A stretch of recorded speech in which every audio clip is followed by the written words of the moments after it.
اصحابی کا یا حبیب اللہ الصلاۃ والسلام علیک یا نبی اللہ وعلی آلک واصحابک یا نور اللہ.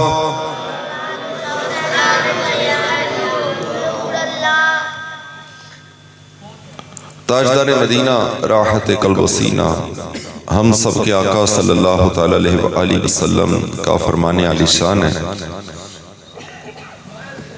جب جمعرات کا دن آتا ہے اللہ تعالی آسمان سے فرشتوں کو بھیجتا ہے جن کے پاس چاندی کے ورق اور سونے کے قلم ہوتے ہیں، اور وہ یہ لکھتے ہیں کہ کون سرکار ابد قرار شافع روز شمار صلی اللہ علیہ وآلہ وسلم پر کثرت سے درود پاک پڑھتا ہے.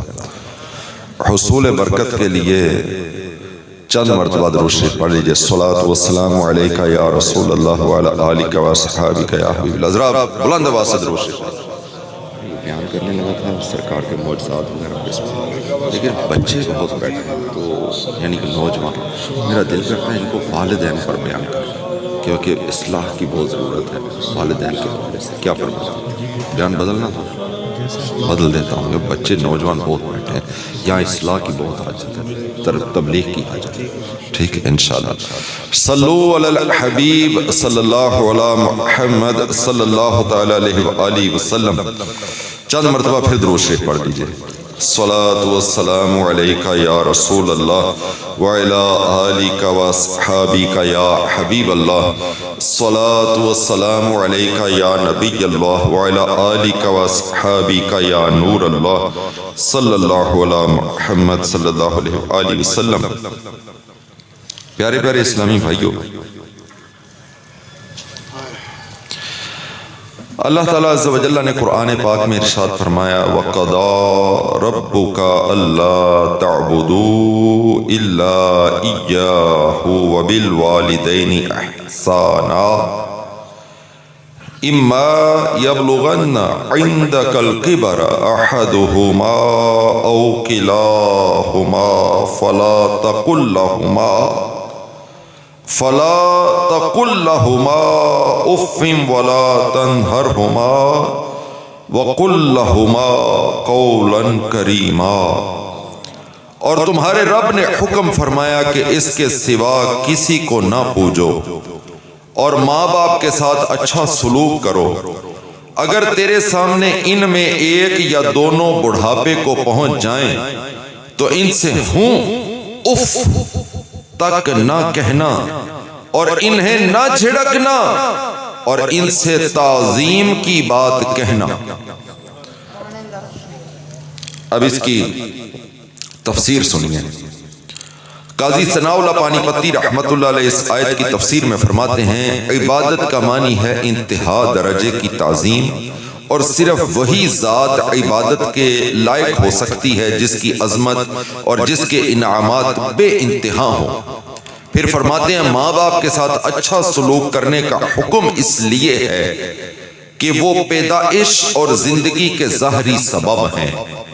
پھر اللہ نے فرمایا فَلَا تَقُلْ لَهُمَا أُفٍّ، تو ان سے ہوں اف تک نہ کہنا. الف اور فا دو حروف کو ملا کر ایک لفظ بنایا اور ہماری عقلوں کے مطابق میرے رب نے ہمارے ساتھ کلام فرمایا. اور کیا فرمایا؟ اف، جس کا اردو میں ترجمہ بتا ہوں یہ بھی نہ کہنا ان کے سامنے. اچھا تفسیر میں آیا کہ ایسا کلمہ نہ کہو جو ہلکی سی بھی ناپسندیدگی پر دلالت کرتا ہو. اس ارشاد باری تعالیٰ سے تمام تکلیفیں بدرجہ اولا حرام ہو گئیں. اور پھر آگے کیا فرمایا؟ وَلَا تَنْهَرْهُمَا وَقُلْ لَهُمَا قَوْلًا كَرِيمًا، اور انہیں نہ جھڑکنا اور ان سے تعظیم کی بات کہنا. اس کی تفسیر میں فرماتے ہیں یعنی اگر طبیعت کے خلاف کوئی بات کہہ دیں جو تمہیں پسند نہ ہو تو اس پر انہیں جھڑکو مت، انتہائی نرم اور اچھے انداز میں بات کرو. کن سے؟ والدین سے. کب؟ جب یہ بڑھاپے کو پہنچ جائیں. اچھا پھر آگے سنیے، بڑی کمال کی بات ہے اور یہ بات بہت کم لوگ جانتے ہیں، اس بڑی سننے والی بات ہے. بزرگ فرماتے ہیں والدین کے سامنے ایسے بات کرو جیسے تم کوئی مجرم کسی کرخت بادشاہ کے سامنے بات کرتا ہے، اور جب والدین بڑھاپے کو پہنچ جائیں تو ان سے نفرت نہ کرو، اور اف کہاں نہیں کرنی وہ مقام آپ کو بتانے لگا ہوں. کہاں اف نہیں کرنی، کس انتہا تک، کہاں؟ ان کا بول و براز یعنی پیشاب پاخانہ صاف کرتے وقت اف تک نہ کہو، یعنی ذرا سی ناگواری بھی ظاہر نہ کرو، جس طرح وہ تیرے بچپن میں تجھ سے نفرت نہیں کرتے تھے. اور پھر اللہ نے اگلی آیت میں کیا ارشاد فرمایا؟ وَاغْفِرْ لَهُمَا جَنَاحَ الذُّلِّ مِنَ الرَّحْمَةِ وَقُلْ رَبِّ ارْحَمْهُمَا كَمَا رَبَّيَانِي صَغِيرًا. اور ان کے لیے عاجزی کا بازو بچھا نرم دلی سے، اور عرض کر کے اے میرے رب تو ان دونوں پر رحم کر جیسا کہ ان دونوں نے مجھے چھٹپن چھوٹی عمر میں پالا. یعنی والدین کے ساتھ نرمی اور عاجزی کے ساتھ پیش آؤ، اور ہر حال میں ان کے ساتھ شفقت و محبت کا برتاؤ کرو. کیوں؟ کہ انہوں نے تیری مجبوری کے وقت تجھے محبت سے پرورش کیا تھا، اور جو چیز انہیں درکار ہو وہ ان پر خرچ کرنے میں دریغ بخل نہ کر. کسی بچے کو ڈاکٹر کہہ دینا کہ اس کے دل میں سوراخ ہے، ڈاکٹر کہتے ہیں جواب ہو گیا، ساڑھے لوں جواب ہے بچہ کر لے جو دی خدمت کرو. والدین کیا کرتے ہیں؟ نا امید نہیں ہوتے، کبھی اس ڈاکٹر کے پاس، کبھی اس ڈاکٹر کے پاس، کبھی اس معالج کے پاس، کبھی اس حکیم کے پاس، کبھی اس طبیب کے پاس، کبھی اس پیر کے پاس، کبھی اس پیر کے ساتھ، کبھی محلے کے امام کے پاس، کبھی خطیب کے پاس، کبھی کسی اللہ والے کے پاس، کبھی کسی تعویذ گنڈے کرنے والے کے پاس، کبھی کسی عامل کے پاس، کبھی کسی عامل کے پاس. در در در در اٹھایا ہوا ہے بچے کو اور پھر رہے ہیں. کیوں؟ یہ نا امید ہی نہیں ہو رہے، نا امید ہی نہیں ہو رہے. ڈاکٹر کہہ چکے ہیں کہ یہ چلا جائے گا اس دنیا سے، مہمان ہے، چند دن کے لیے ان کی خدمت کر لو اس کی. لیکن وہ کہتے نہیں، ڈاکٹرانوں کی پتہ ہے، اللہ پاک کرم فرما دینا والا ہے، اللہ پاک جڑا وہ شفا دینا والا ہے، ڈاکٹرانوں کی پتہ ہے. لیکن کیا ہوتا ہے؟ وہ جگہ جگہ در در پھرتے ہیں، نا امید نہیں ہوتے. اور ایک طرف ہم ہیں کہ جب یہی والدین بوڑھے ہو جاتے ہیں تو پھر اولاد نہ بھی کہے تو ارد گرد والے کہتے ہیں لو جی بابا اخیر تے پہنچے، مائی بابا اخیر تے پہنچے، اللہ پردہ دے دے، اللہ انہوں پردہ دے دے. بعض اولادیں بھی دل سے کہہ رہی ہوتی ہیں اللہ ان کو پردہ دے دے.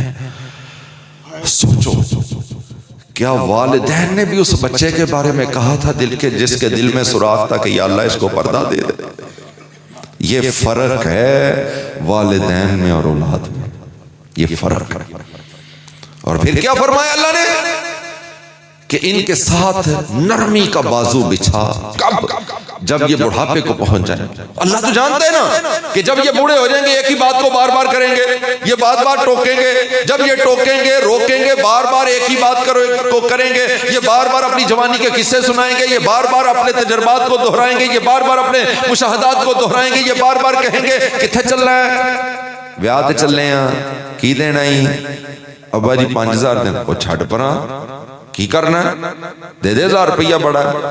اور نہیں ابا جی تانوں کی پتا ہے، تانوں کی پتا ہے. اس کو کہتے ہیں جس کا 80 سال کا تجربہ ہے اس کو کہتے ہیں آپ کو کیا پتا ہے.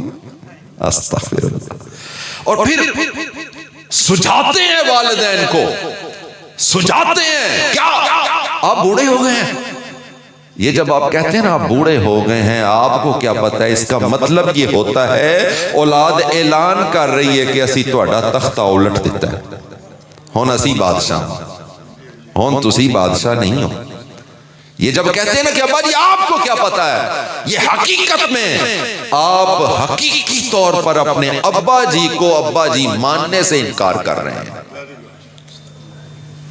یا آپ ان کے اختیارات چھین رہے ہیں، یا آپ ان کی حکومت کا تختہ الٹ رہے ہیں، یا آپ ان کو سجا رہے ہیں کہ اب آپ کی اہمیت ختم ہو گئی ہے۔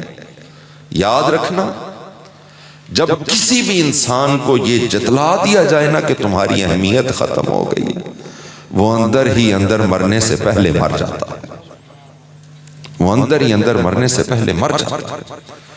کبھی اپنے والد کو اور اپنی والدہ کو یہ سجانا نا کہ ہم بڑے ہو گئے اور آپ کی حکومت ختم ہو گئی ہے، یہ کبھی نہ سجانا۔ حضور جان عالم صلی اللہ علیہ وسلم نے ارشاد فرمایا، خاک آلود ہو ناک اس کی، خاک آلود ہو ناک اس کی، خاک آلود ہو ناک اس کی۔ صحابہ نے دل پکڑ لیے، یا رسول اللہ کس کی اتنی بڑی وعید، کس کے لیے؟ ارشاد فرمایا اس کی جو اپنے والدین کو بڑھاپے میں پائے اور ان کی خدمت کر کے جنت حاصل نہ کرے۔ خاک آلود ہو ناک اس کی، خاک آلود ہو ناک اس کی، خاک آلود ہو ناک اس کی۔ حضرت مالک بن دینار رحمت اللہ تعالی علیہ نے 60 حج کیے، بہت عبادت گزار بندے تھے، بہت بڑے اللہ کے نیک بندے، اللہ کے ولی حضرت مالک بن دینار رحمت اللہ علیہ۔ آپ فرماتے ہیں 60 حج کیے، ایک حج میں میں نے دیکھا کہ بہت سارے رش بہت سا تھا، میرے دل میں خیال آیا اتنے لوگ ہیں، کیا سب کا حج قبول ہو گیا ہوگا؟ کہتے رات کو جب میں سویا تو خواب میں کسی کہنے والے نے مجھے کہا کہ مالک بن دینار سب کا حج قبول ہو گیا سوائے ایک بندے کے، سوائے ایک۔ حضرت مالک بن دینار رحمت اللہ علیہ کہتے میری آنکھ کھل گئی اور اس کے بعد مجھے چین نہیں آیا، مجھے ڈر لگنے لگا کہیں وہ میں ہی نہ ہوں۔ جو اللہ والے ہوتے ہیں نا وہ ہمیشہ اپنی طرف لے کے آتے ہیں میں گناہگار ہوں۔ وہ کہا کہ مجھے ڈر لگ گیا کہیں میں ہی نہ ہوں۔ اگلی رات جب سویا تو پھر خواب آیا، تو پھر کہنے والے نے کہا کہ مالک بن دینار تم نہیں ہو، یہ بلخ کا رہنے والا ہارون بلخی ہے، اس کا حج قبول نہیں ہوا۔ آپ فرماتے ہیں میں ڈھونڈتا ڈھونڈتا خراسان کے باسی جہاں رہتے تھے جو وہاں پر پہنچا، ان سے پوچھا کہ بلخ کے لوگ کہاں پر ہیں، وہاں سے بلخ کے شہریوں کا پتہ چلا، ان سے جا کر میں نے پوچھا تمہارے شہر کا ہارون بلخی کون ہے؟ وہ کہنے لگے بڑا نیک آدمی، بہت برگزیدہ بندہ ہے، قائم اللیل ہے، ساری رات نماز پڑھتا ہے، صائم الدہر ہے، سارا دن روزے رکھتا ہے، راتوں کو عبادت کرتا ہے، دن میں روزے رکھتا ہے، بہت نیکوکار ہے، دنیا سے جو ہے وہ دور رہنے والا ہے، اور ابھی بھی اس نے مکہ شریف کے کسی ٹوٹے پھوٹے سے گھر میں بسیرا کیا ہوا ہوگا، جا کر ڈھونڈ لو۔ کہتے میں مکے کے جتنے ٹوٹے پھوٹے اور مفلوق الحال گھر تھے ان کی طرف گیا، وہاں جا کر ایک ٹوٹے سے گھر میں اس شخص کو پایا۔ جب میں اس کے قریب گیا تو مجھے دیکھتے ہی کہتا ہے تم مالک بن دینار تو نہیں ہو؟ آپ فرماتے ہیں میں حیران ہو گیا کہ اللہ نے اتنی بصیرت سے نواز رکھا ہے اس کو جس کا حج قبول نہیں ہوا۔ پھر کہنے لگا مالک بن دینار کدھر آئے؟ کہا اس طرح سے مجھے خواب آیا۔ کہتے ہیں ہاں مجھے پتہ ہے، تم یہی بتانے آئے ہو کہ میرا حج قبول نہیں ہوا، میرا حج قبول نہیں ہے۔ تم تو آج بتانے آئے ہو پچھلے 29 سال سے مجھے ہر حج پر کوئی نہ کوئی آ کر بتاتا ہے کہ تیرا حج قبول نہیں ہوا ہے۔ 30واں حج ہے، میں لبیک کہتا ہوں اور آگے سے آواز آتی ہے لا لبیک لا لبیک، تیری حاضری کی حاجت نہیں ہے، مجھے یہ بتایا جاتا ہے تیرا حج قبول نہیں ہوا ہے۔ تو پوچھا پھر کیوں نہیں قبول ہوا؟ کہنے لگا مالک بن دینار جوانی کا عالم تھا، اللہ نے بہت مال سے نوازا ہوا تھا، بری صحبت لگ گئی، برے لڑکوں کے ساتھ بیٹھنے لگ گیا، بری دوستیاں لگ گئیں، شراب کی لت لگ گئی، شرابیوں کے ساتھ اٹھنا بیٹھنا ہو گیا، ہر وقت شراب کے نشے میں بدمست رہتا تھا۔ مالک بن دینار ایک دن رمضان کے دنوں میں شراب پی کر گھر آیا تو میں نے دیکھا تنور پر میری ماں روٹیاں لگا رہی ہے۔ میں نے اپنی ماں سے روٹی مانگی تو اس نے مجھے کہا حیا کر، لوگوں نے روزہ رکھا ہوا ہے، تو نے اگرچہ روزہ نہیں رکھا تو روزے داروں کا تو خیال کر، اتنا احترام تو کر کہ تھوڑا سا انتظار کر لے، تجھے افطاری کے بعد روٹی دے دوں۔ کہا مجھے غصہ آیا نشے کی حالت میں نے اپنی ماں کو ایک ہاتھ مارا، وہ تنور میں گر گئی۔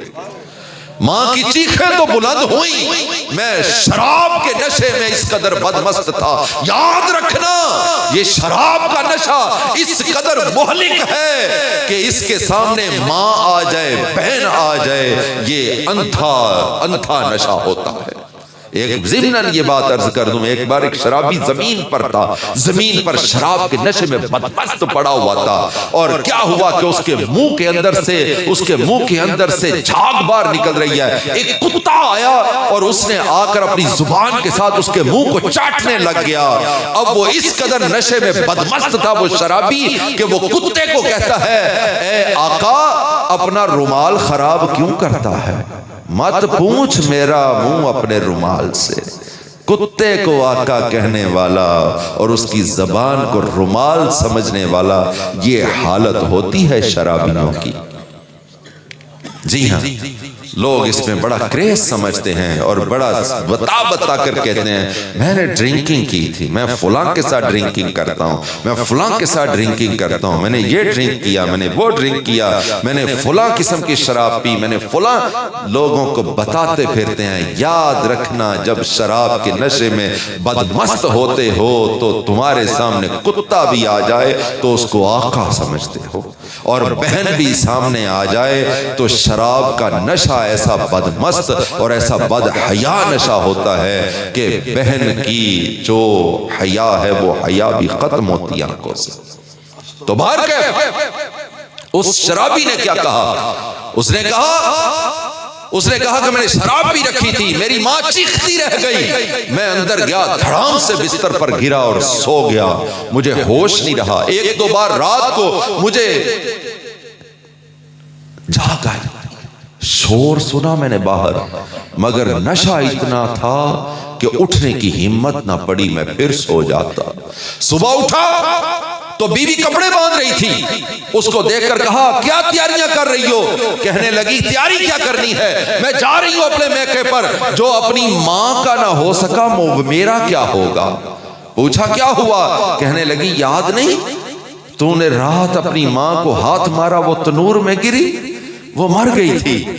وہ جو رات کو شور ہو رہا تھا، کہاں شور ہوتا تھا، کچھ آواز آئی تھی، کہاں میری ماں؟ کہا رات کو ہی اس نے آخری سانسوں میں کہا تھا اس بدمست کو میرا چہرہ نہ دیکھنے دینا، اس بدبخت کو میرا چہرہ نہ دکھانا، میں اس سے ناراض ہو گئی ہوں۔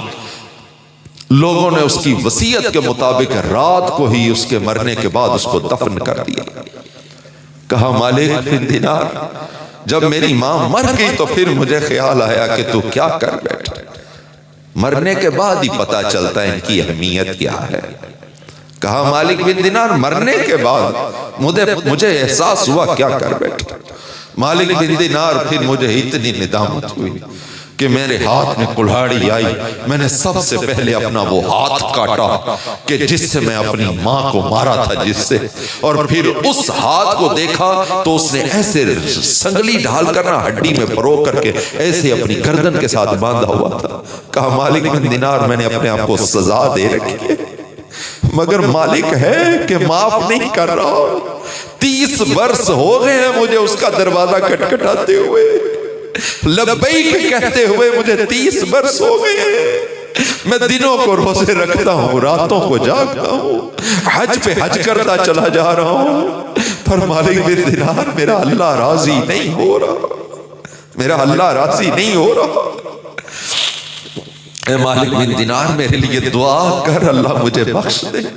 مالک بن دینار رحمت اللہ علیہ کہتے ہیں مجھے اس قدر غصہ آیا کہ میں نے ایک زبردست تماچا اس کے منہ پر مارا، اور میں نے کہا تیرے لیے بدبخت کے لیے میں دعا کروں۔ میں اٹھ کے چلا آیا، جب میں آ گیا نا رات کو سویا تو نبی کریم صلی اللہ علیہ وآلہ وسلم میرے خواب میں تشریف لائے اور ارشاد فرمایا مالک اللہ کے بندوں کو اللہ سے دور کرتا ہے، تو کیوں اس کو یہ مایوس کر کے آیا؟ جا جا کر اس کو بتا دے کہ اللہ تجھے بخش دے گا اور بخشے گا تیری ماں کی وجہ سے ہی۔ یا رسول اللہ وہ کیسے؟ فرمایا روز محشر اعلان ہو جائے گا، اللہ کہے گا اس کو جہنم میں پھینک دو۔ فرشتے جب گھسیٹ کر جہنم کی طرف لے کر جائیں گے تو وہ مڑ مڑ کر ماں کو دیکھے گا، جب جہنم کے بالکل قریب پہنچ جائیں گے تو پھر وہ ماں سے پکار کر کہے گا ماں یہ سچ مچ مجھے جلانے لگے ہیں۔ وہ ماں بےتاب ہو جائے گی اور وہیں سے کہے گی یا اللہ میں اس کو جلتا ہوا نہیں دیکھ سکتی، یا اللہ میں نے اس کو معاف کیا، تو بھی اس کو معاف فرما دے۔ جب اس کی ماں اسے معاف کرے گی تو پھر اللہ عز و جل اسے معاف فرما دے گا۔ یاد رکھنا یہ جن کے والدین حیات ہیں یہ نعمت ہیں، نعمت ہیں۔ میرے پیارے پیارے میٹھے میٹھے اسلامی بھائیوں، والد یہ جو آپ ہیں نا، جو نوجوان بچے ہیں یا چھوٹے بچے جتنے بھی، آپ کو اندازہ نہیں کہ آپ کتنے قیمتی ہو، آپ اپنے والدین کے لیے کتنے قیمتی ہو۔ آپ ہنستے ہو مسکراتے ہو تو ان کا خون بڑھتا ہے، آپ خوش ہوتے ہو تو یہ اندر سے خوش ہوتے ہیں، آپ کی مسکراہٹوں سے ان کی مسکراہٹیں چلتی ہیں، آپ کی سانسوں سے ان کی سانسیں چلتی ہیں۔ اور یہ صرف اتنا ہی تمہیں کہتے ہیں نا کہ بیٹا رات گھر جلدی آیا کر، تو آپ آگے سے کہہ دیتے ہیں ابا جی میں اب بڑا ہو گیا ہوں، پاپا جی میں اب بڑا ہو گیا ہوں، آپ اب مجھے بات بات پر نہ روکا کریں، میں پڑھا لکھا ہوں۔ ان کو ڈر لگا رہتا ہے کہ ان کی پکی ہوئی فصل کہیں ضائع نہ ہو جائے۔ آپ ان کی پکی ہوئی فصل ہیں، جی ہاں آپ ان کی پکی فصل ہیں۔ وہ بچے جو ریش ڈرائیونگ کرتے ہیں، جو موٹر سائیکل تیز چلاتے ہیں، اور جو بچے والدین کے ناپسندیدہ لڑکوں کے ساتھ ہمارا چلنا پھرنا جو وہ پسند نہیں کرتے، اس کے باوجود ہم چلتے پھرتے ہیں، والدین پسند نہیں کرتے، یہ درست کام نہیں ہے۔ جی ہاں یہ پوچھو اس باپ سے، خدا کی قسم تمہیں علم نہیں ہے کہ یہ تمہارے لیے کتنی قربانیاں دیتے ہیں، یہ جو تم نے اچھے کپڑے پہنے ہیں، یہ جو تمہارے سکول کی فیسیں ہیں، اس مہنگائی کے دور میں کیا سمجھتے ہو سکول کی فیس دینا آسان کام ہے؟ جب سال بعد 2 سال بعد تمہاری ڈگری کا کوئی ٹائم آتا ہے اور آپ کی یونیورسٹی کی فیس دینی ہے، آپ کی رجسٹریشن فیس دینی ہے، آپ کی داخلہ فیس دینی ہے، آپ کو پتا ہے کہ اپنا پیٹ کاٹ کر کے یہ کیسے دیتے ہیں؟ اندازہ ہے آپ کو؟ اس کے باوجود موبائل پر یوں یوں یوں یوں لگے، ایسے لگے، وقت ضائع کرتے چلے جا رہے ہیں۔ یاد رکھیے گا میرے محترم اور پیارے اسلامی بھائیوں، اس مستری سے پوچھو جو 12-14 فٹ کی بلندی پر کھڑا ہو کر تپتے ہوئے سورج کے سامنے جون جولائی اور اگست کے دنوں میں تپتی دھوپ کے اوپر جب وہ اینٹ پر اینٹ جوڑ رہا ہوتا ہے نا، اس سے پوچھو مستری صاحب اتنی بلندی پر کھڑے ہو کر سورج کا مقابلہ کرتے ہو اور پسینے سے شرابور ہو، سر سے پسینہ بہ رہا ہے اور پاؤں تک پسینہ آ رہا ہے، سارے کپڑے پسینے سے بھیگے ہوئے ہیں، اس مستری سے پوچھو کہ اتنی محنت کیوں کرتے ہو؟ تو وہ کہتا ہے بھائی بچوں کا پیٹ پالنا ہے، میرے بچے کالج پڑھتے ہیں، یونیورسٹی پڑھتے ہیں۔ اس شخص سے پوچھئے گندم کے دنوں میں جب گندم منڈیوں میں آتی ہے نا تو وہ ایک لمبا سا پھٹاسا لگاتے ہیں، آگے گاڑی ہوتی ہے، وہ نیچے سے مزدور 50 کلو کا تھیلا لے کر نا وہ اپنی کمر کے اوپر لے کر کے اس پر چڑھتا ہے۔ بعض اوقات اس میں 55 سال کے بندے ہوتے ہیں جنہوں نے اپنی بوڑھی کمر کے اوپر وہ تھیلا اٹھایا ہوا ہوتا ہے۔ ان سے پوچھو کہ اس بڑھاپے میں اتنا بوجھ کیوں اٹھاتے ہو؟ تو وہ آگے سے کہیں گے بھائی کیا کریں، بچوں کا پیٹ پالنا ہے، بچے سکول پڑھتے ہیں، کالج پڑھتے ہیں، یونیورسٹی پڑھتے ہیں، بچیاں بیانی ہیں، یہ کرنا ہے وہ کرنا ہے۔ اور پھر اس سے پوچھئے جو شدید سردی کے دنوں میں لوگوں کے گھروں میں ناک کرتا ہوا بچوں کو باہر نکالتا ہے اور بچوں کے لیے سکول کا رکشہ ڈرائیو کرتا ہے، بچوں کو پیچھے رکشے میں بٹھاتا ہے، ان کے آگے پردہ تان دیتا ہے اور وہ خود رکشہ ڈرائیور جب رکشہ ڈرائیو کرتا ہے ٹھنڈی ہوا کے تھپیڑے اپنے منہ پر لیتا ہے۔ اس سے پوچھئے یہ ٹھنڈی ہوا کے تھپیڑے اپنے منہ پر اور اپنے سینے پر کیوں لیتے ہو؟ تو وہ بھی یہی کہتا ہوا نظر آئے گا، یہی آپ کو سننے کو ملے گے میرے بچے پڑھتے ہیں، ان کے خرچے پورے کرنے ہیں، ان کو پڑھانا ہے، لکھانا ہے۔ اتنی محنت سے آپ کے والدین آپ کو پالتے ہیں، اتنی محنت کرتے ہیں آپ کے لیے اور آپ لگے ہیں موبائلوں پر یوں یوں یوں یوں یوں یوں ایسے ایسے لگے، سارا دن لگے، ساری رات لگے. اتنی قوم اندھی ہو چکی ہے کہ ان کو اپنا باپ نظر نہیں آتا، اس کو اپنے خون اور پسینے کی کمائی نظر نہیں آتی. ارے وہ تمہیں معاشرے کا ایک معزز شخص دیکھنا چاہتا ہے، وہ چاہتا ہے وہ خود نہیں پڑھ سکا، وہ خود کامیاب شخص نہیں بن سکا، وہ معاشرے کے اندر ایک بہت بڑا مقام حاصل نہیں کر سکا، وہ کرسی پر بیٹھنے والا نہ بن سکا، وہ مزدور تھا، لیکن وہ تمہیں افسر بنانا چاہتا تھا. تم نے اس کے پیسے کو ضائع کیا، تم نے اس کی خواہشات کو مارا، تم نے اس کے خوابوں کا قتل کیا. بتاؤ کبھی دیکھو تو صحیح اپنے گریبان میں جھانکو تو صحیح، تم کتنے بڑے مجرم ہو اپنے ماں باپ کے. ہاں مانو نہ مانو، جو وقت ضائع کرتے ہیں وہ بچے، وہ نوجوان جو اپنے والدین کی خواہشات، ان کی خواہش کیا ہے، یہ تم سے کیا لے لیں گے؟ کل کو تم جو کچھ بھی بنو گے، کل تم خود بنو گے، خود انجوائے کرو گے. آپ دیکھ لو یہ جو بڑے بڑے ڈاکٹرز ہیں، FCPS ہیں، MBBS ڈاکٹر ہیں، پائلٹ ہیں، انجینئر ہیں، بیٹے یہ جو جس عمروں میں آپ ہو نا، ان عمروں میں ان لوگوں نے محنت کی ہے، راتیں جاگی ہیں، انہوں نے محنت کی ہے، انہوں نے قربانیاں دی ہیں. آج وہ ڈاکٹر بنے، انجینئر بنے، اور آج وہ لاکھوں کروڑوں روپے کما رہے ہیں تو انجوائے کر رہے ہیں، وہ زندگی انجوائے کر رہے ہیں. وہ اب کامیاب لوگ ہیں، لوگ ان کی عزت کرتے ہیں. تم تو انہیں کہتے ہو نا ڈاکٹر نہیں ڈاکو ہیں، کبھی ان کی محنت شاقہ دیکھو جو انہوں نے محنتیں کی ہوئی ہیں. تمہیں تو ڈاکٹر کو ڈاکو کہتے ہوئے بڑا آسانی لگتی ہے نا، لیکن تمہیں یہ نہیں پتا کہ ان کی محنت کتنی ہے اس کے پیچھے، ان کی قربانیاں کتنی ہیں. اور میں آپ کو بتاؤں ڈاکٹر ایسے نہیں بن جاتا. کئی غریب فیملیوں کے بچے ڈاکٹر بنے ہیں، پورے پورے ٹبر نے محنت کر کے ایک ڈاکٹر بنایا ہے. یہ پچھلے چند سالوں میں بھی کروڑ روپے میں ڈاکٹر بنتا تھا. ٹھیک ہے، وہ کروڑ کیسے پورا کرتے تھے تمہیں پتا؟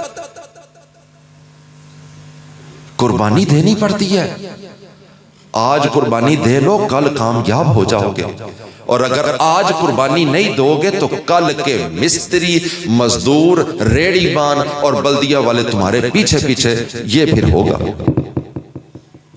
اور اگر چاہتے ہو کہ ریڑیاں نہ لگیں، اور اگر چاہتے ہو کہ ہم کامیاب شخص بن جائیں اور اپنے والدین کی خدمت کریں اور اپنے والدین کی خواہش کو پورا کرنے کی کوشش کریں، پھر آج موبائلوں کو دفعہ دور کر دو اور اپنی کتابوں کو اوڑھنا بچھونا بنا لو اور پڑھائی کی طرف توجہ دو. انشاءاللہ کل آپ پر کرم ہوگا اور معاشرے کے معزز شخص بن جاؤ گے. لوگ تمہیں کرسی پیش کریں گے. نہیں تو آج ماں باپ کی کرسی پر تو بیٹھے ہوئے جو گھر میں ملی ہوئی ہے، جدوں ماں پیو مر گئے تینوں کسی کرسی کی تینوں رشتہ داروں پوچھنا بھی نہیں. آج تو تمہیں ماں باپ کی وجہ سے کچھ لفٹ کراتے ہیں، کل انہی رشتہ داروں نے کہنا چھاڑ پرا دفع کرے، بڑا نکارا بندہ ہے، غریب آدمی پرا کرے. نو لوگ ایسے کہتے ہیں غربت کو کوئی نہیں لوگ سمجھتے. امیر ہونا تو پڑھو، امیر ہونا چاہتے ہو، خواب پورے کرنا چاہتے ہو، گڈیاں تے بیٹھنا چاہتے ہو، پھر بیٹا پڑھو، پھر پڑھائی کرو. انشاءاللہ اللہ کرم فرمائے گا. لیس للانسان الا ما سعی، انسان جس کی کوشش کرتا ہے اللہ عطا کر دیتا ہے.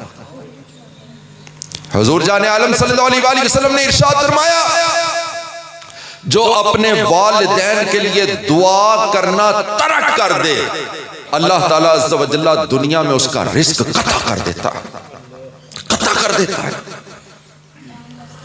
اور نبی رحمت صلی اللہ علیہ وآلہ وسلم نے ارشاد فرمایا جس نے اپنی ماں کے قدموں کو چوما اس نے جنت کی دہلیز کو چوم لیا، جس نے اپنے باپ کے ہاتھ کو چوما اس نے جنت کے اوپر والی چوکھٹ کو چوم لیا. حضور جان عالم صلی اللہ علیہ وآلہ وسلم کے پاس کسی نے آ کر عرض کیا یا رسول اللہ صلی اللہ علیہ وآلہ وسلم میں بہت گناہگار ہوں، کیا میری بخشش ہو جائے گی؟ ارشاد فرمایا اپنے والدین کے ساتھ حسن سلوک کر، میرا رب تیرے گناہ بخش دینے پر قادر ہے. یا رسول اللہ صلی اللہ علیہ وسلم میرے والدین حیات نہیں، فوت ہو گئے ہیں. ارشاد فرمایا ان کی ان کے ساتھ حسن سلوک نہیں کر سکتا، ان کے ہاتھ اور پیر نہیں چوم سکتا، تو پھر اب ان کی قبروں پر چلا جا، قدموں کی طرف سے چوم لے، میرا رب تیرے گناہ بخش دینے پر قادر ہے۔ یا رسول اللہ مجھے قبروں کا بھی نہیں پتا، میں تو دیار غیر میں وطن سے باہر گیا ہوا تھا، اور میرے بعد میرے والدین جو ہیں ان کا انتقال ہوا، مجھے پتا نہیں لوگوں نے کہاں پر دفنایا ہے۔ میرے کریم صلی اللہ علیہ وآلہ وسلم جن کو میرے رب نے مختار بنایا ہے، اللہ نے اپنے محبوب کو مختار بنایا ہے، اختیار عطا فرمایا ہے، وہ محبوب علیہ السلام کو ایسا مختار بنایا ہے جو انگلی کا اشارہ کرے تو چاند دو ٹکڑے ہو جاتا ہے، جو دعا کے لیے ہاتھ اٹھائے تو گیا وہ سورج واپس پلٹا دیتا ہے، جو اپنا لعاب دہن کسی کھاری کنویں میں ڈال دے تو وہ ہمیشہ کے لیے میٹھا کر دیا جاتا ہے، جو اشارہ ابرو کرے تو درخت جڑوں سمیت نکل کر اس کی بارگاہ میں آ کر سلامیاں پیش کرتے ہیں۔ وہ مختار نبی ہاتھ میں چھڑی پکڑی تھی، اس کے ساتھ دو لکیریں کھینچ کر ارشاد فرمایا انہی کو اپنے ماں باپ کی قبریں تصور کر لو اور قدموں کی طرف سے چوم لو، میرا رب تیرے گناہ بخش دینے پر قادر ہے۔ میرے محترم اور پیارے پیارے اسلامی بھائیوں، والدین دونوں کی خدمت کرنا، حسن سلوک کرنا، یہ ہم پر فرض ہے، واجب ہے۔ اللہ نے قرآن میں اس کے بارے میں بہت ساری اور آیات ہیں۔ میرے پاس یہ کتاب ہے ماں باپ کا مقام، یہ دعوت اسلامی کے مکتبۃ المدینہ سے 190 روپے میں مل جاتی ہے، اس کو پڑھیے گا، اس کو اپنے گھر میں رکھیں، بچوں کو پڑھائیں، بچیوں کو پڑھائیں، سب کو تحفے میں دیں، پڑھائیں، انشاءاللہ عز و جل اس کی برکت سے والدین کی اہمیت ہمارے دلوں میں بیٹھے گی۔ تو میں یہ عرض کروں کہ والدین جو ہے نا، یہ کافر باپ ہونا، کافر باپ، اس کے بارے میں بھی یہ حکم ہے کہ اگر وہ کہے بیٹے کو، مسلمان بیٹے کو کہ مجھے بت خانے چھوڑا، تو اجازت نہیں ہے، کیونکہ وہ کفر کی اماجگاہ کی طرف جا رہا ہے، اس کی اجازت نہیں ہے۔ پھر اور اگر وہ یہ کہے کہ مجھے بت خانے سے واپس گھر لانا ہے، تو پھر بیٹے پر واجب ہے، اگرچہ وہ مسلم ہے، مسلمان ہے، کہ وہ اپنے باپ کو بت خانے سے گھر واپس لے کر آئے۔ حضرت اسماء بنت ابو بکر رضی اللہ تعالی عنہا، یہ حضرت ابو بکر رضی اللہ عنہ کی بیٹی ہیں، ان کی جو والدہ تھی نا وہ کافرہ تھی۔ حضرت ابو بکر صدیق رضی اللہ عنہ نے اس کو نہ طلاق دے دی تھی۔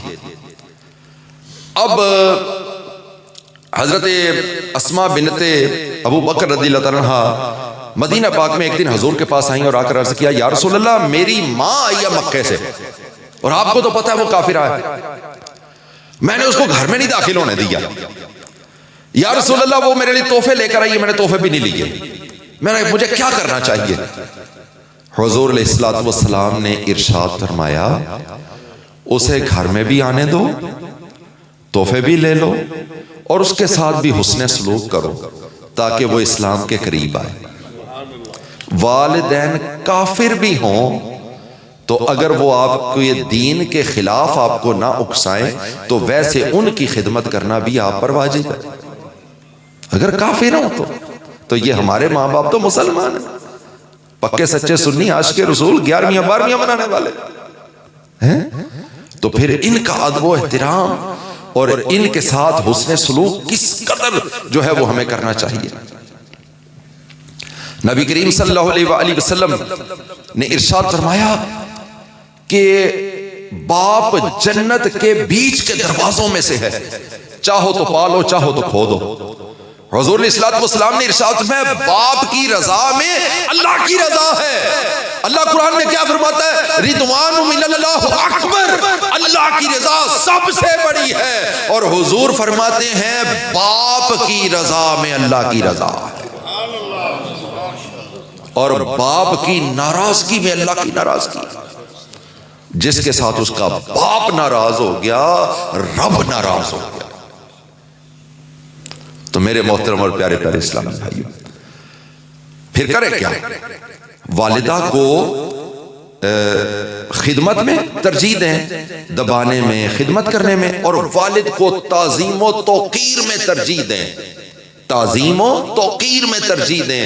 والد کے سامنے ہو سکے تو ہاتھ مانگ کے کھڑے، ہو سکے تو آنکھیں نیچی کر کے کھڑے، بالکل خاموش، ادب کریں، تعظیم کریں، توقیر کریں باپ کی۔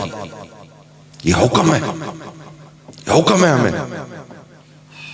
اللہ اکبر، ابھی بہت کچھ ہے کہنے کو، اس کتاب بھری ہوئی ہے، میں نے کافی اس کو پڑھا ہوا ہے، بہت ساری چیزیں اس میں سے اور بیان کر سکتا ہوں، لیکن رات کافی بھیگ گئی، ہم کافی لیٹ ہو گئے، تو بہرکیف یہ میں عرض کروں کہ اپنے گھروں میں محبتوں کا انداز پیدا کرو۔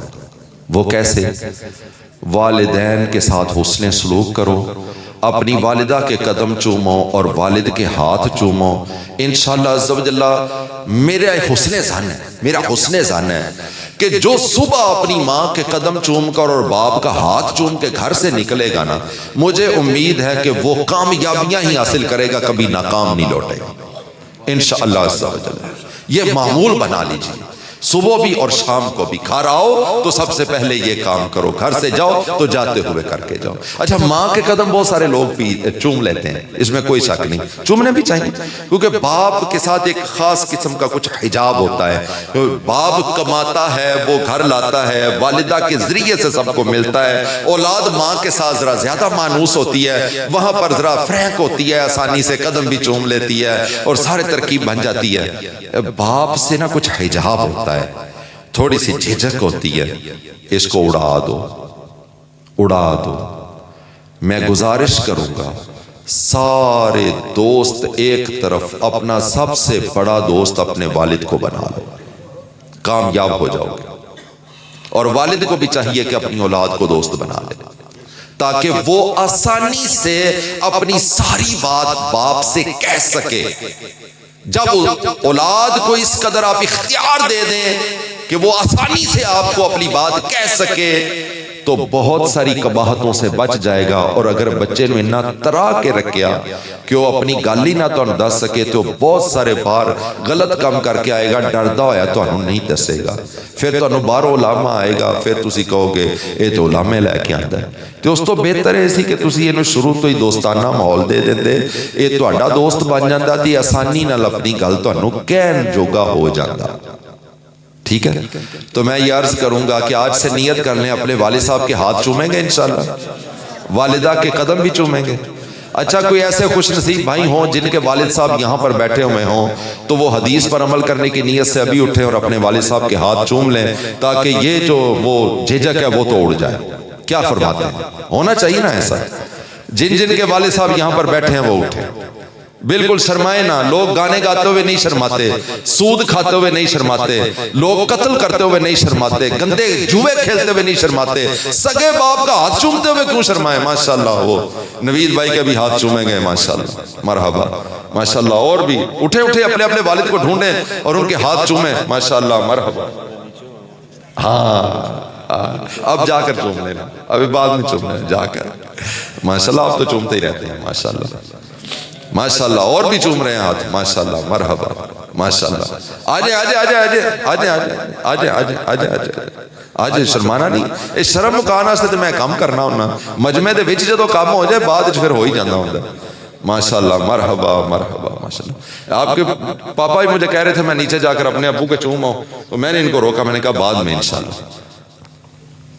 اللہ آپ کو سلامت رکھے، شاد آباد رکھے۔ بس ایک گزارش ہے، جتنے بچے یہاں پر بیٹھے ہیں ان سے گزارش ہے کہ اپنا سکرین ٹائم کم کر دیں، اپنا سکرین ٹائم کم کر دیں۔ اگر کچھ کامیاب بننا چاہتے ہو تو سکرین ٹائم کم کر دو یا ختم کر دو۔ اگر یہ سکرین ٹائم ختم نہیں کرو گے تو پھر میں اب بیانوں کہاں گا انہاں سے ریڑیاں بنوانیاں شروع کر، صحیح گل ہے، پھر ریڑیاں ہی لگنی، پھر کسے نے پوچھنا نہیں رہے۔ پھر ویکھ دے ہو بلدی والے کی حال کرتے ہیں، ساڈے بیچارے ریڑی والے جڑے نے، مطلب غریب آدمی ہیں، جو پھر حال ہو رہا ہے آپ کے سامنے، کس طرح سے دوڑاتے ہیں اور کیسے قوم جاتی ہے، بیچارے 2 وقت کی روزی کمانی ہوتی ہے لیکن کیا حال ہوتا ہے آپ کے سامنے ہی ہے۔ اب باقاعدہ فورس بن گئی ہے۔ تو بیٹے اگر چاہتے ہو کہ ان دنوں میں اپنے والدین کی طرف سے جو آپ کو وظیفے مل رہے ہیں، جو پیسے مل رہے ہیں، جو سہولیات ملتی ہیں، ان سے فائدہ اٹھا لو، پڑھائی کی طرف توجہ دو، اپنے کتابوں کی طرف توجہ دیں۔ اچھا، اس کے لیے میں ایک گزارش یہ کروں گا، میری باتیں سن لیجئے، بس تھوڑی سی اور باتیں کر کے انشاءاللہ میں ختم کر دوں گا۔ اس کے لیے نا والدین کو یہ میری باتیں بہت اچھی لگتی ہیں، بہت اچھی لگتی ہے، لگنی بھی چاہیے لیکن والدین کو بھی میں یہ گزارش کروں گا کہ جو آپ اپنے بچوں سے ایکسپیکٹ کرتے ہیں، امید رکھتے ہیں، جو آپ ان سے رزلٹ لینا چاہتے ہیں، آپ جو ان سے رزلٹ لینا چاہتے ہو نا، آپ کو ان سے 2 قدم آگے کھڑا ہونا پڑے گا. آپ کو 2 قدم آگے کھڑا ہونا پڑے گا. آپ چاہتے ہیں کہ نمازی بنے تو پھر آپ کو تہجد گزار بننا پڑے گا. آپ چاہتے ہیں کہ یہ سچ بولے تو پھر آپ کو ان کے سامنے ہر وقت سچ بولنا ہوگا. آپ چاہتے ہیں کہ یہ نیک ہوں تو پھر آپ کو بھی نیک بننا ہوگا. آپ چاہتے ہیں کہ یہ سکرین ٹائم کم کر دیں، موبائل نہ دیکھیں، تو پھر حضور آپ کو بھی سکرین ٹائم کم کرنا پڑے گا. ہم دیکھتے ہیں 50 برس کے لوگ بھی یوں لگے ہوئے ہیں. صرف بچے نہیں لگے، 50 برس کے لوگ بھی لگے ہوئے ہیں. تو اگر آپ بھی اپنا سکرین ٹائم کم نہیں کر رہے تو یہ کیسے کریں گے؟ اگر آپ ان سے کوئی رزلٹ لینا چاہتے ہیں، اگر آپ ان کو اچھا بنانا چاہتے ہیں تو ان سے 2 قدم آگے کھڑے ہو جاؤ. ان سے کچھ زیادہ اچھا کر کے دکھاؤ ان کو. اور میں جانتا ہوں کسی بھی بچے کا، جو بچہ چھوٹا بچہ تھوڑا سا بڑا ہوتا ہے، سمجھداری کی طرف چلتا ہے نا، اس کا سب سے پہلا ہیرو اس کا باپ ہوتا ہے. اس کا سب سے پہلا ہیرو اس کا باپ ہوتا ہے. وہ اپنے باپ کو کاپی کرتا ہے، نقل کرتا ہے. وہ اپنے باپ کو نقل کرتا ہے. مجھے پتا ہے، میرے گھر میں، ہمارے گھر میں یہ ہوتا تھا. ہمارے بچے تھے، چھوٹے تھے جب، ابھی تو بڑے ہو گئے، چھوٹے تھے، چھوٹے چھوٹے امامے باندھتے تھے. اب ہم ان کو کہتے، وہ شیشے کے سامنے کھڑے ہو جاتے، امامہ باندھتے. اب ان کی والدہ یا سارے گھر والے کہتے کہ بیٹے ہم آپ کو باندھ، نہیں میں خود باندھوں گا. وہ ضد کرتے. بعض اوقات آدھا گھنٹہ، پونا گھنٹہ ان کو لگ جانا امامہ باندھنے پر. کیا تھا؟ وہ ہمیں امامے باندھتے دیکھتے تھے، وہ امامے باندھتے تھے. اب جو ہمارا انداز، ہم نے وہ خوشبو لگاتے تھے، ایسے ایسے خوشبو لگاتے تھے، ایسے ایسے خوشبو لگاتے تھے. وہ بھی یہی کرتے تھے، ایسے خوشبو لگاتے تھے. اب جب کسی کام سے گھر گئے کہ جا کے کہنا کھانا ہے تو ٹھیک ہے، نہیں ہے تو پھر میرے پاس وقت شارٹ ہے، میرے پاس ٹائم شارٹ ہے. میری عادت ہوتی میں یہ کہتا میرے پاس ٹائم شارٹ ہے، تو اگر ہے تو ٹھیک ہے، نہیں تو میں جا رہا ہوں، پھر کر لیں گے. اچھا اب بچے بھی، ماما جی کھانا ہے، نہیں ہے تو ٹائم شارٹ ہے، ہم جا رہے ہیں. کیا عادت آپ نے ڈالنی ہے بھائی جان. جو آپ بچے آپ کو دیکھ رہے ہیں، یہ سارے کام آپ کو دیکھ کر کرتے ہیں. آپ کو اپنا سکرین ٹائم کم کرنا پڑے گا. آپ کو خود تہجد پڑھنی ہوگی، آپ کو خود نمازیں پڑھنی ہوگی باجماعت، اور پھر ان کو ساتھ لے کے جانا ہوگا. انشاءاللہ عز و جل پھر بہت بہتری آئے گی. اس ماں کو یاد کریں جو روزانہ اپنے بیٹے کو کہتی بیٹے نماز پڑھ، اللہ شکر دے گا، اللہ شکر دے گا. اور روزانہ جب بچہ جانماز پر جاتا تو اس سے پہلے شکر کی پڑیا اس کے جانماز کے نیچے رکھ دیتی. ایک دن وہ شکر کی پڑیا رکھنا بھول گئی. بچہ جانماز پر ہے، جب یاد آیا کہ میں تو شکر نہیں رکھ سکی، دوڑ کر آئی تو دیکھا کہ بچے کے سارے ہاتھ بھرے ہوئے ہیں شکر سے، منہ بھی شکر سے بھرا ہوا ہے. پوچھا بیٹے یہ شکر کہاں سے؟ اماں پہلے تو جانماز کی نکڑ اٹھاتا تھا تو ایک پڑیا ملتی تھی، اور آج جب میں نے نکڑ اٹھائی تو نیچے سے ایسے لگتا تھا شکر کا دریا بہ رہا ہے. کیوں؟ پہلے بندی رکھتی تھی، آج بندی کے رب نے شکر رکھی ہے. اور پھر دنیا ان کو بابا فرید الدین گنج شکر کے نام سے جانتی ہے. اور وہ شخصیت کہ جس نے بچپن میں 12-13 سال کی عمر میں، 9 سال کی عمر میں، جس نے 9 سال کی عمر میں 60 ڈاکوؤں کو توبہ کروا دی. 60 ڈاکوؤں کو توبہ کروا دی. کس طرح سے؟ بس اتنا کہا کہ سارا قافلہ لٹ رہا ہے تو اس 9 سال کے بچے سے جب ڈاکوؤں نے پوچھا تو بغیر پوچھے ہی بتانے لگا ان سب کو لوٹ رہے ہو، مجھے کیوں نہیں لوٹتے؟ کہا تمہیں کیا لوٹے، تم تو بچے ہو. کہا نانا میری بھی قمیض میں رقم سلی ہوئی ہے، یہ دیکھو سلی ہوئی ہے، یہ دیکھو سلی ہوئی ہے. خود نکال کر دکھائی. وہ بچے، وہ ڈاکو جو تھے، وہ بچے کو لے کر اپنے سردار کے پاس گئے اور جا کر کہا سارے لوگ دولت چھپاتے ہیں، یہ خود دکھاتا ہے، یہ خود دکھاتا ہے. پوچھا بیٹا کیا بات ہے؟ کہا میری اماں نے کہا تھا جھوٹ نہیں بولنا. اور دنیا آج ان کو غوث الاعظم کے نام سے جانتی ہے. دنیا آج غوث الاعظم کے نام سے جانتی ہے. بھائی والدین کو اچھی تربیت کرنے کے لیے خود اچھی تربیت کا مظاہرہ کرنا پڑے گا. اچھی تربیت کا مظاہرہ کریں گے تو پھر ہمارے بچے بھی ان عادات کو لیں گے. جب ماں خود ہی بیٹھ کر ڈرامے دیکھے گی، فلمیں دیکھے گی، تو وہ اپنے بچوں سے کیا ایکسپیکٹ کرے گی؟ وہ اپنی بچیوں سے کیا ایکسپیکٹ کرے گی؟ جب وہ خود ہی بیٹھ کر کے نئے فیشن اور نئی نئی چیزیں دیکھے گی تو وہ اپنی بیٹیوں سے کیا امید رکھے گی؟ بھائی اگر آپ چاہتے ہیں آپ کے بچے پڑھ لکھ جائیں، اس کے لیے انہیں نیک تربیت دینے کے لیے خود نیک بننا پڑے گا ہمیں. تو میں آج سے گزارش کروں گا آپ سب سے، آئیے ہم بھی نیت کرتے ہیں کہ انشاءاللہ عز و جل نماز قضا نہیں کریں گے، جھوٹ نہیں بولیں گے، حسد کینہ بغض نہیں رکھیں گے، مسلمانوں کو نہیں ستائیں گے. اور ایک ہمارے کلچر کی جو سب سے بڑی خرابی ہے، سب سے بڑی نہیں کہتا، ایک بڑی خرابی ہے، وہ کیا؟ ہم اپنے گھروں میں بیٹھ کر اپنے بچوں کے سامنے اپنے رشتہ داروں کو برا بھلا کہتے ہیں. اس وجہ سے ہمارے بچوں کے اندر ہمارے ان رشتہ داروں کی نفرت بیٹھ جاتی ہے.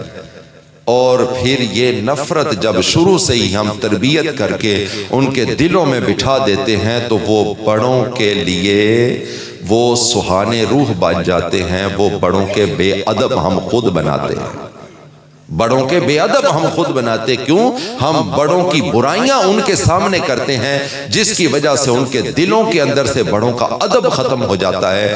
گزارش یہ ہے کہ ماں باپ آپس کے لڑائی جھگڑے دنگے فساد بہنوں بھائیوں کے ان کو بچوں کے سامنے ڈسکس نہ کریں، اور کوشش کریں خود بھی نہ ہی کریں، خود بھی نہ ہی کریں. آخر میں ایک بات کر کے اجازت چاہتا ہوں.